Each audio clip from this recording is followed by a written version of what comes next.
Hey everyone, welcome to Film Talk, a show where two gals talk film, television, and everything in between the reels. I'm your host, Elena Melendez, critic and head of marketing here at FullCircleCinema.com, and I am joined today by my lovely co-host, Josie Melendez, who is also a critic here at FullCircleCinema.com and a host at Film Posers Podcast. How are you today, Josie? I'm good. How are you? Excited. I'm excited. This has been an eventful 2 weeks for the girls, for the goyles on Marvel, honestly. So we're going to be talking about WandaVision today, which has been kind of the center of attention on social media this past week and a half that it's been up. Like, we have 3 episodes now to discuss, which we thought was going to be 2, but that's okay. The more the merrier. But yeah, so far the reactions I have seen for this series have been very positive, and I think our reactions are going to be more or less along those lines. It's something that is super refreshing, super new, super very creepy, and we're going to be diving into it.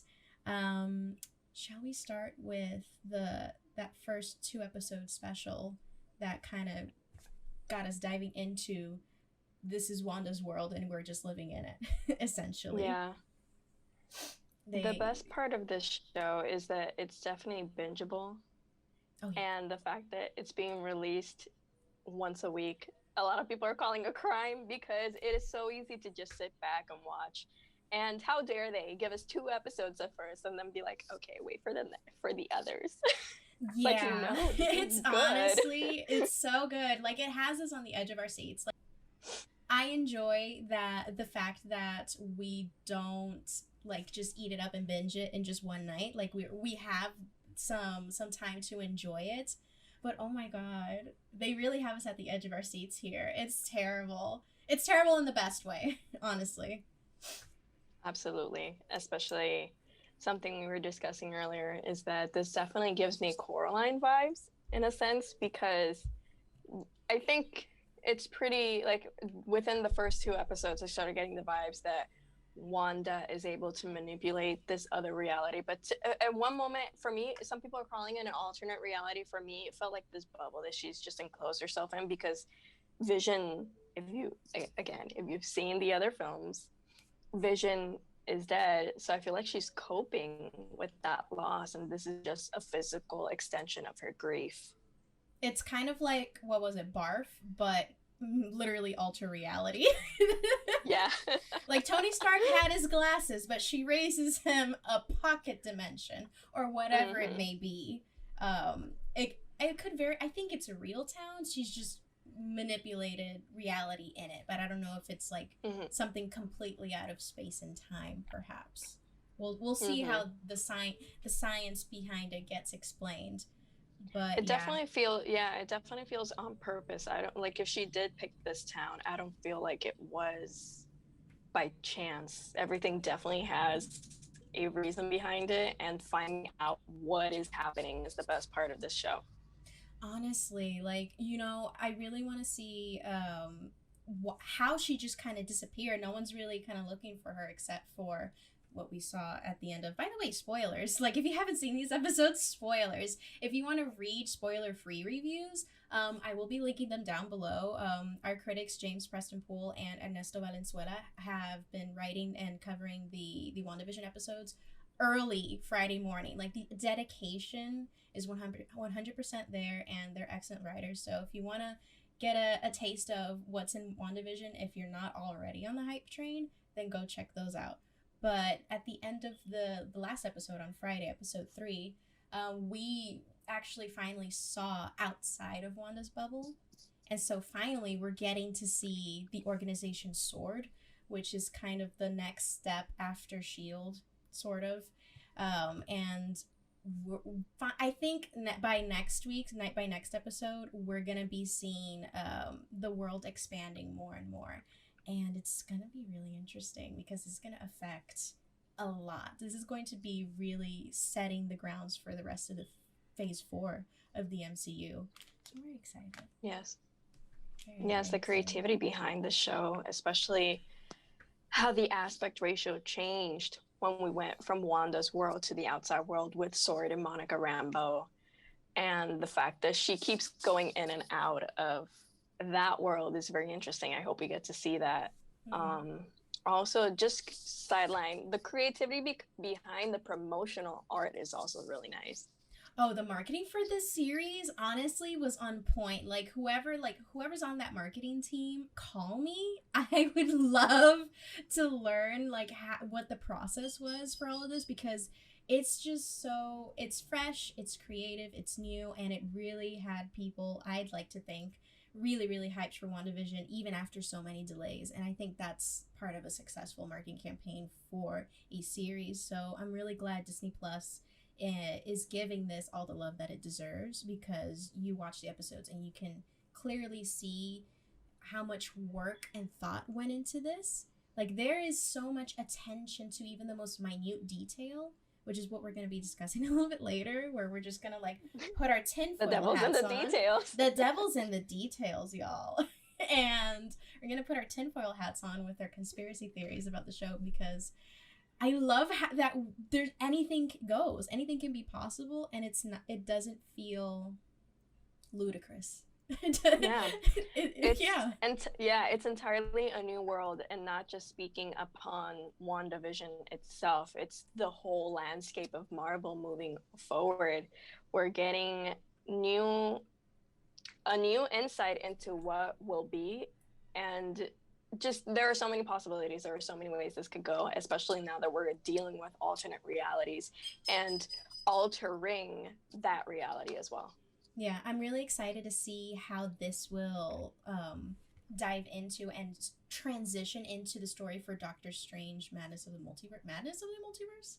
The Multiverse of Madness. The Multiverse of Madness. I was close. So I'm very much enjoying how they're leaning into the multiverse just world that is available in the comics, that we're finally getting to see all of this expansion of the Marvel Cinematic Universe on screen. And I love that we're getting more series. Like, I'm really really vibing with the series, like even if it's just a mini series, 6-7 episode format rather than a film. It allows for so much more creativity without there being lulls in between, because there's not really a filler episode, especially from what we're seeing here in WandaVision. They may feel like fillers, but they have a purpose. There's a distinct purpose behind them. Have we cracked what that purpose is yet? I don't know. It's anyone's bet right now. But I really enjoyed also how much you can tell that Paul Bettany and Elizabeth Olsen had so much fun on set with this.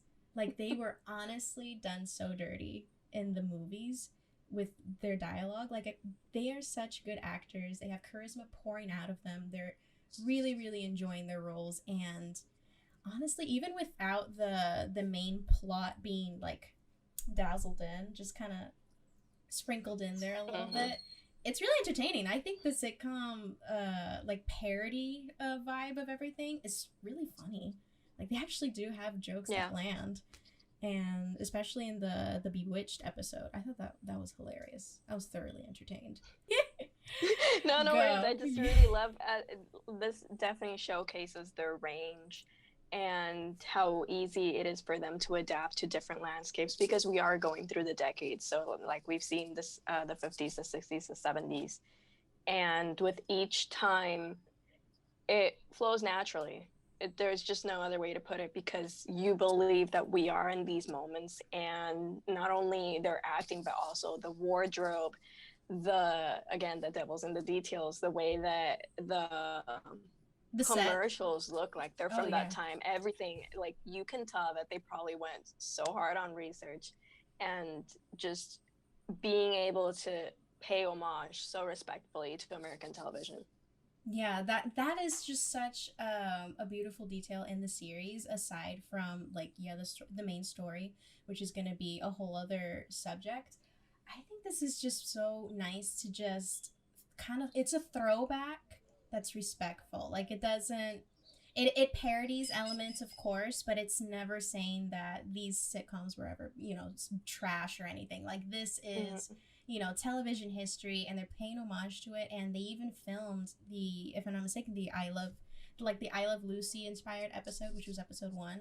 I believe they filmed that in front of a live studio audience, like legit live studio audience. Like the dedication to the craft here is ever so present, and I think that it is worth watching even just for that. Even if you're not super into Marvel, it's really fun. You don't really, at least here, I don't think so far, you don't have to be a super Marvel maniac who's seen all of the Marvel Cinematic Universe movies to understand everything here. You can get the gist of it quite easily. So I like that. I like that it's not super, it's not gatekeepy. If that makes sense. It doesn't feel gatekeepy at all. And it is very, very easily digestible, but not in a it's shallow way. I think it's a very well put together story and just overall production that not only pays homage to those sitcoms, it also pays homage to Marvel characters and their quirks as a whole, which I'm really excited to see. I think that it was a shot in the trailers where Wanda does put on like the classic costume from her comic books, so that's gonna be fun. Yeah, I don't know if that's gonna be the next episode though. Again, I don't know. I'm looking forward to it. All bets are off. So yeah, what was your favorite episode so far? Like, what's your favorite era? I really enjoyed the first one mostly because of that dinner scene. That dinner scene because was good. Yes, because it's the first time, because everything's jokes and giggles, and I keep waiting for that twist, for that moment to be like, okay, because we know that this isn't a real world. Like, what's going on? Like, is it a real world? Like, what is happening? And then that dinner scene is that first moment that we see that moment where something is wrong, we are not supposed to be here, or something is going on. And it definitely gave me that. It was the first time that you get the hint that I feel like Wanda definitely knows more than Vision, of course. That's the first time you see it, and everything just goes back to normal, and that sets up the rest of the series. So I really like that detail in there from a storytelling perspective, because you already set up what's to come. Yeah, I love how there are elements of horror. It's very suspense. It's very, oh my god, like psychological thriller type.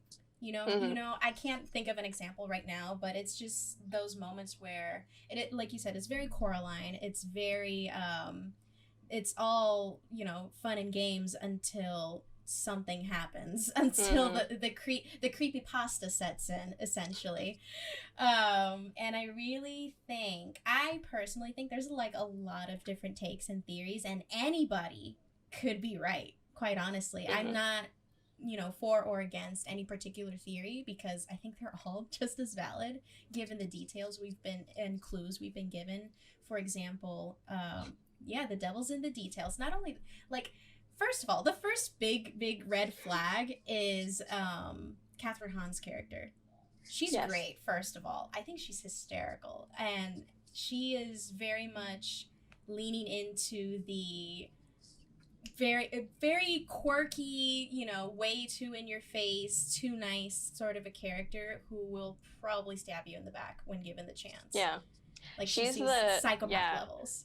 She's that archetype that follows throughout different decades and different TV shows, where it's like the nosy neighbor that doesn't like her husband, and she likes to drink a lot and gossip.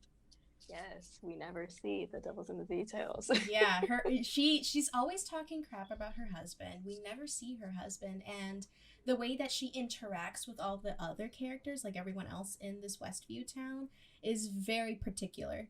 Like, for some reason, I get the vibe that she is a little bit more in control than everyone else, or at least more, like, definitely more in control, or perhaps more conscious of what's happening, given the importance of her role so far in this episodes, which I hope that we do end up seeing more of her in the future episodes. So yeah, very excited. There are theories that her character, Catherine Hahn's character, is Agatha Harkness.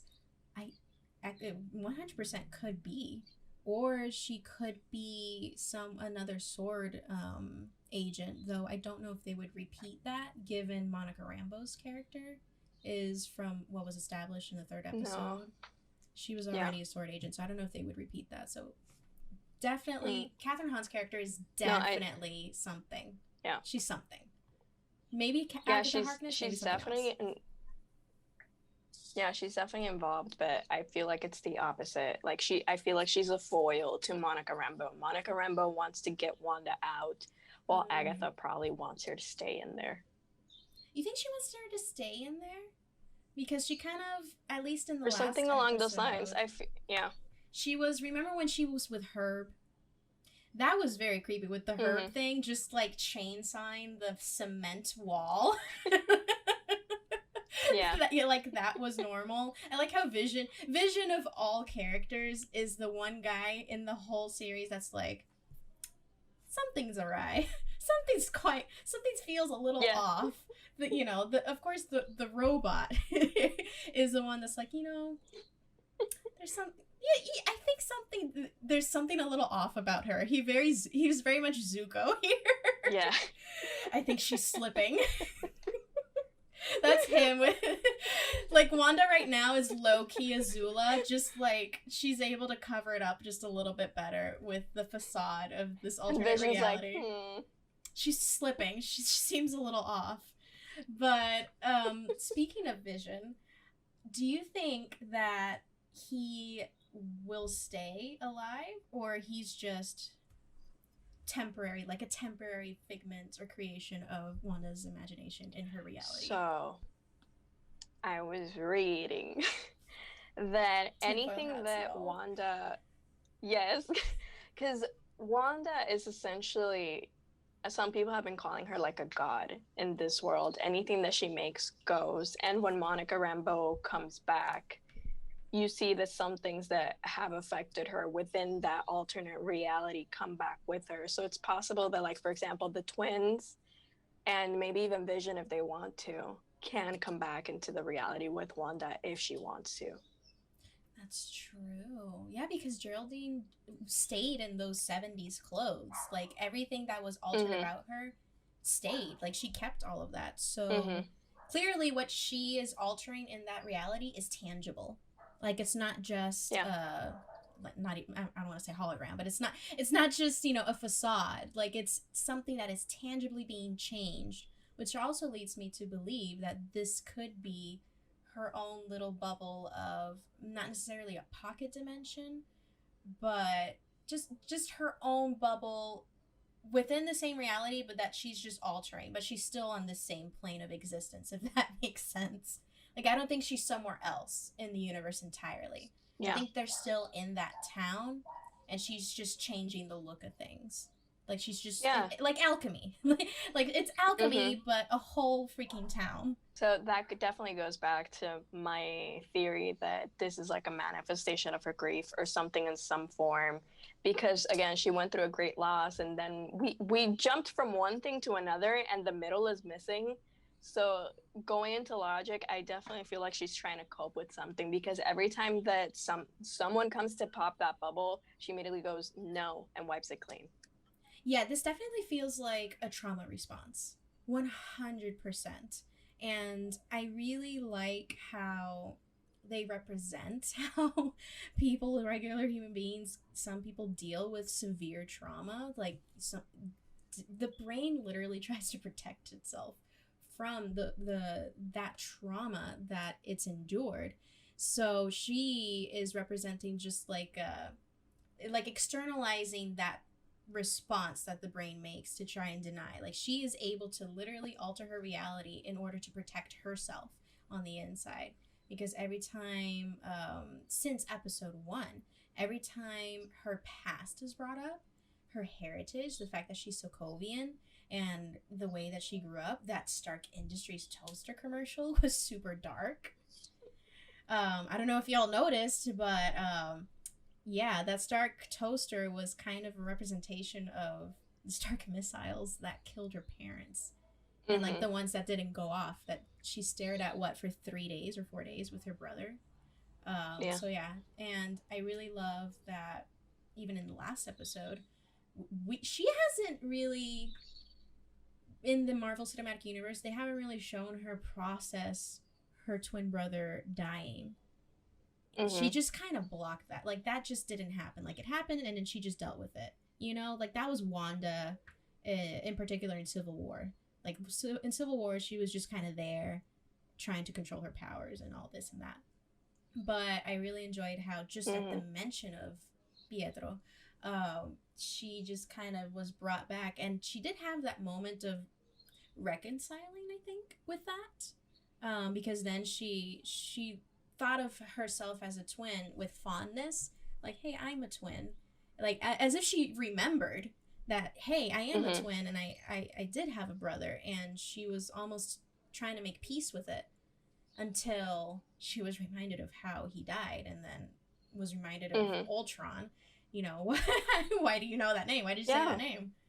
Because that's why it's definitely what you said. It is a trauma response, because at times in that first episode, in the dinner scene, they don't know where they came from or why they're there. And sometimes you wonder if she's really in control of what's going on, or if she was put there. So I would like to believe that theory, that she's part of the reason why they're in this pocket. But anytime that something disturbs that in a negative sense, because again, she did remember her brother with fondness until Ultron was brought up. So whenever something tries to disturb that peace, she immediately blocks it out, and that results in literally pushing Monica Rambeau out of this world, or Geraldine. Exactly. So yeah, she got rid of any invasion on her process, basically her healing process, which I assume that she probably just wants to be in there forever. But the purpose of this, in the grand scheme of things, is just going to be her bubble for her to process not only her trauma response, but also her powers. Like, even during her pregnancy, she was describing things like, oh, I didn't know I could do that. And at the same time, I think that the whole, like, electricity thing was one of her twins, like the powers of her twins manifesting as she was giving birth. So I'm very excited about that, because as many of you may or may not know, her twins are future members of the Young Avengers, Tommy and Billy. So that's gonna also set up a whole new generation of Avengers, alongside Kate Bishop, who we're getting for Hawkeye, and now announced in Doctor Strange, America Chavez. So they're definitely making the moves, but I enjoy that they're not making the moves super quickly. Like, I like that it's kind of just very gradually going to be introducing these characters, and then eventually having them team up, which is sort of how the MCU started anyway. Like, everyone got their own movie in this case, but perhaps now everyone can get their own show, which some may argue, oh, perhaps a smaller platform, they're not getting the spotlight they deserve. Honestly, I think you can really flesh out characters far better in a series than in a movie. Because movies can, like we've seen recently, we've talked about it recently, you want to fit so much into 2.5 hours, and it just ends up not working, and it ends up hurting these characters in a sense. So I'm very excited that we're getting, like, Miss Marvel's own series.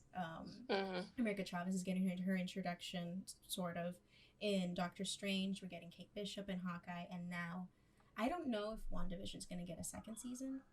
It wouldn't make sense to me for it to get a second season. But if there were a continuation, I think it would focus on the twins. I think. And I think that would work. But yeah. It also depends on how it ends, because if they're brought back to our reality, quote unquote, then that's a whole nother story that you have to fit there. Messy. But but they'll probably try to answer anything that happens in the show within other things, like Doctor Strange. Most likely Doctor Strange, and then eventually Spider-Man 3, which title pending. Because I think it's gonna be really interesting how they dive into not only the multiverse, but also the characters that have been in the Marvel Cinematic Universe for years now, but we barely know anything about, or we've barely really seen on screen. Case in point, Scarlet Witch, Vision, the Winter Soldier, Falcon. Now, what was the other one? Like Hawkeye, whatever. But we're getting Kate Bishop And Loki. and Loki. That's gonna also be really interesting. Mm-hmm. I think it's coming in May actually. So these next 6 months are gonna be pretty big for Marvel content, at least with the series. So I'm really excited for the future of this. But bringing us back to WandaVision. Sorry. I think we can get into Mephisto since we were discussing all of this, because Mephisto iconography is featured in Loki. Oh, really? In the trailer, in one noticed. of the glass windows. Apparently, someone called out that it's like a comic book version of Mephisto pictured in one of the windows. And apparently Mephisto is going to be involved with Spider-Man and Doctor Strange. So the question is whether we'll see Mephisto in WandaVision or if it's just going to stay in the details. Wink, wink. I kind of like the idea of them trying to recreate another Thanos in a sense, because, you know, there's always like that background recurring bad guy behind everything. And a lot of people are waiting for Kang the Conqueror to be that new threat to the universe. But if they introduce Kang the Conqueror eventually, I feel like Mephisto is going to be a really interesting villain to be a little bit more subdued. Like a little bit more insidious, more in the background, more into the details, until it actually, like, you know, shit hits the fan. So I don't think that we're going to outright see Mephisto in the series. I think he's going to be teased very heavily through Catherine Hahn's character.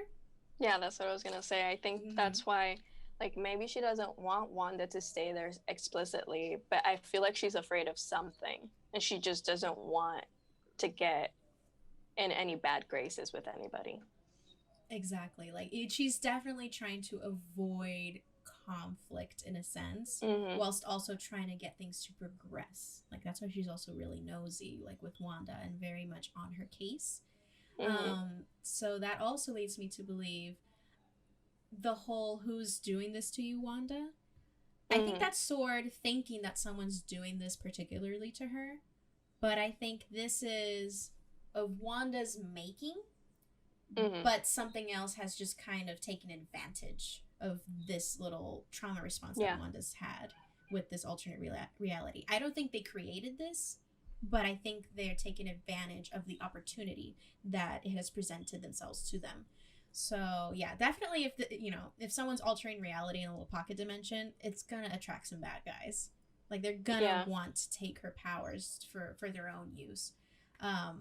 My big question is, do you think that Wanda did this on her own, or she consulted someone for help?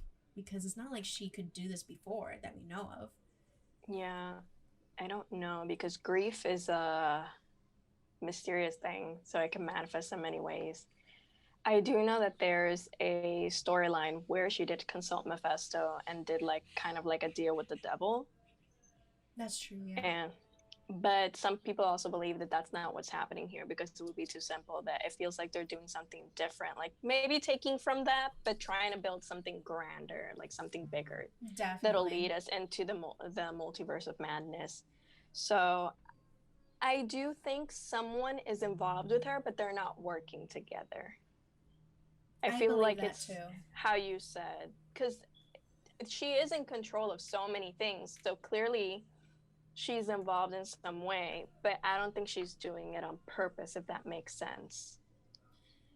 Yes and no. I think the only thing she's doing on purpose is making herself at home in this town. But everything aside from that, like anything bad happening to her, like there was one, I think it was in the second episode, where she was just kind of assuring, I think it was Geraldine, that, nothing's going to happen. Like she's trying to be reassuring that no one's going to get hurt. Yeah. Like, she doesn't want to hurt anyone. She doesn't want to cause trouble per se. She just wants to live a normal life. And that, for a girl that she's not American, she didn't grow up in America. She probably just saw, as many of us do that don't live in the U.S., just their impression of the American lifestyle is from TV. from sitcoms. So that's what she probably saw and perceived. And that's what she's trying to recreate, like her own little like American dream sort of a deal. She just wants to be normal, live happy, have her husband, like very, very much the classic stereotypical heteronormative American dream in that sense. But yeah, I think aside from that, she may or may not be conscious of someone there. Especially now, she's definitely onto Sword's case because of the helicopter, which I 100% believe. It's kind of dark though, because it's like there's probably dead people inside that toy helicopter. Because that crashed in there. Think about it. just think about it for a second. It's dark. Yeah, it's probably someone that was trying to get in, and then it backfired. It turned into what that world wanted it to be. It is very interesting, and it automatically turned it into a toy. Then she wasn't conscious of that happening. So could there be also someone else trying to shield her from outsiders without her knowing? Or is it her powers just kind of, going in automatic security zone? Something like the fact that people are like, who's doing this to you, Wanda? Wanda, are you okay? There's definitely people that know what's happening. Oh, for sure. It's just us that we need to figure out what's happening. Yeah, and we're basically watching this show from Vision's point of view, in a sense. Because we're here vibing. We know that Wanda's there, yes, but we're trying to figure out, is there something happening to Wanda? Or is she just doing this on her own? It could go either way. I think it's a little bit of both. But yeah, I definitely think Wanda is going to end up being taken advantage of once again, and she is not going to take that lightly at all. I'm very excited. Oh my god. Can you just imagine, like, finally her powers, like, being super OP, because she is OP in the comics. Like, super, super, like, she can alter reality, y'all. That's not that's not a party trick. Give her some Captain Marvel flair. Honestly, we need the power up. We need to power up. Well, let's do it for the girls. Just do it for the girls. Come on. But yeah, speaking of Monica Rambeau's character, I am excited for her future in the Marvel Cinematic Universe. Do you think that she's going to get her moment in this series, or just kind of get her set up for a future movie? Probably Captain Marvel 2. Yeah, I feel that it's both. A little bit. This is an introduction to her as a character, but we don't know who she is yet. It'll just be fleshing her out for us to then see her in Captain Marvel 2. Because again, in the first Captain Marvel, she was an 11-year-old girl. That's right. So, now we're finally seeing her as an adult. And the repercussions of that and how she's blending into the world after, everything she went through and during Captain Marvel, that's mind-blowing for an 11-year-old. So I'm pretty sure that she probably got involved to protect everything, and now she wants to help Wanda. And I think summary is essentially I feel this is a nice setup, but she's going to be an important part of the series and how these 9 episodes flow, and then she's going to continue in the MCU. I like that. I'm really excited for Sword's presence in the MCU and the Skrulls, and see how Nick Fury is going to be handling Sword and all of this, and how it fits in the grand scheme of things. It's just, again, expanding not only the multiverse, but just the universe in general. Because even if you're not in another universe, you're expanding this one universe we've been in for the past 11 years now, 12 years. So yeah, more or less. That's going to be exciting. I think this is going to sound like really unrelated, but Thor: Love and Thunder, since the Guardians of the Galaxy are going to be in that movie, I think things are going to tie together with these films and with the storyline between like WandaVision, Doctor Strange, Thor: Love and Thunder, I think, and Captain Marvel 2. These are definitely going to be building up to something more galactic, which I would assume, one could assume, eventually we're going to get Secret Invasion, since that was also, like, spoken about. I don't remember, was Secret Invasion a movie, like, announced as a movie or a series? I don't remember. I think it was supposed to be like a movie, but now they might be moving into a series. It all depends on how everything pans out. I I do remember that they were hinting at it to be kind of like a film, especially with the scrolls in that Captain Marvel film. But then they Mm-hmm. went in a different direction. They hinted at it, but it, Definitely. yeah. Even like in Far Away from Home, the Mm-hmm. the whole movie, you had two scrolls as the protagonist, and we didn't know. Yeah. So that was really interesting to watch. So definitely you can. They're It's a tease. sprinkling it. Yeah, it's a tease into the possibility. Like, yeah, these scrolls were on our side. They're the good guys, but they could so easily already be there. They could already be in the Mm-hmm. Marvel Cinematic Universe. We just don't know it. So who's a scroll? So I They think were all scrolls all along. stop. I'm just gonna turn off the TV at that point. Nope. But yeah, I think the future of Marvel is definitely very much dependent on not solely on WandaVision, but WandaVision is Mhm. definitely setting the scene. It is It's the definitely. blueprint. It is the blueprint and it's quality. A lot of people are saying it's boring. Come on, fam. It's No. funny. It's cute. It's at minimum really cute.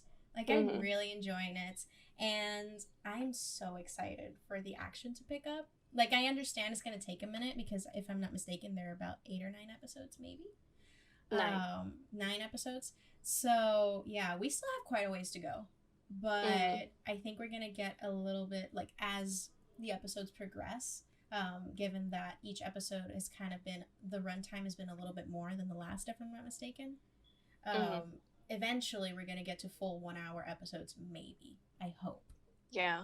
Because at least from a story structure standpoint, if it's 9 episodes, then 4 and 5 is basically going to be the midpoint, and everything after that is going to be high tension, leading us up to the climax and then resolution. So I think, yeah, the third episode is definitely an indicator that we're finally getting into The like second what's act, going essentially. on. Yeah, what's happening. Yeah, what is happening? We're kind of, really, really desperate to know. And if this were a movie, if this were like a WandaVision, the movie, these like first 3 episodes, most likely were maybe going into the fourth episode as well. Most likely would be like the first act, where we just kind of Yeah. get these bits, like these sketches, throughout the ages of American television, and then that moment where we finally see the outside of this little world, this bubble, is when we're finally going to be exploring okay, what's happening that Wanda doesn't know? Because it's all been inside the bubble from Wanda and Mm-hmm. Vision's perspectives. So maybe now we're going to get more of Monica's perspective, on her side on the outside and see why is Sword. I mean, one could assume, yeah, why is Sword there? There's something weird happening. But why Sword specifically? Mm-hmm. Why not? I hope Because we it's stay usually in. Shield. Yeah, yeah. I hope we stay inside the bubble just because it helps us stay not in the know. So I would That is definitely true. like that. But we are definitely in second act territory. Yeah, I'm excited. So Yes. definitely check it out if you're interested in a good series. You love Marvel. This is for you, and it's just fun. It's just a really fun, It's very fun. creative series where there are definitely elements of horror, very suspenseful, and definitely funny. Like it's definitely it doesn't suffer that forced comedic relief that Marvel can tend to suffer from. So I am very excited for the future of Marvel with this series. I think if you are looking for something to watch, finally, that's new Marvel content, WandaVision is definitely for you. Yeah, it's funny. It has elements of horror, which I think is really what the MCU needs at some point because we Mm-hmm. can only have so much action, up to a certain point. So I love the change of pace. We're getting to see these kind of former background characters being further developed. Their powers Mm-hmm. are developing, and it's really exciting to see how it's going to set up the future of not only Marvel, but the future of women in Marvel, which is really Yeah. exciting because we are finally seeing female characters get their own spotlight. Yeah, I think this is gonna be the age of female characters in Marvel because Monica Rambeau, Wanda, America Chavez, who I absolutely love, Captain Marvel, Kate Bishop, Miss Marvel. Oh my God, She-Hulk. Also, we're eating good. This Give phase. me A-Force. Give me A-Force. Give me Young Avengers. We're ready. Just let's get to it. So I'm really happy to see the also diversity in the creative team. Like this is written and mostly directed, not always directed, by women on the team. So I'm so excited to see the future of Marvel creatively with these new creators on the team in Marvel. So especially Eternals, directed by a woman. Eternals, Nia DaCosta is going to be directing Captain Marvel too. Like, bro, we're getting quality. I'm really excited. We're eating good. We are eating good this year. I'm really hoping Eternals doesn't get further delayed because right now I think it's set for November, if I'm not mistaken, like this fall. Yes, and also like I need Richard Madden now from the Eternals and like Salma Hayek and Gemma Chan and Kit Harington, Angelina Jolie. This is honestly a baller cast that we're about to see on Eternals. Like I am ready to eat good tonight. So yeah, very, very exciting year for Marvel. We're definitely going to be covering a lot of it because women. That's all I have to say. Just women. That's all I got. So yeah, I hope you enjoyed this. We did ramble for a little bit there, but we're just really excited for the future of Marvel. There's a lot of material. There's a lot of material to cover. Luckily, we do have 6 more episodes to cover for WandaVision. We're probably just going to do a wrap up at the end of the season with, depending on our filming schedule. But if you want to keep up, obviously, with the reviews for WandaVision every single week, every Friday morning, do definitely follow us at Full Circle Cinema on Twitter, Instagram, Facebook, etc. And check out our articles on fullcirclecinema.com.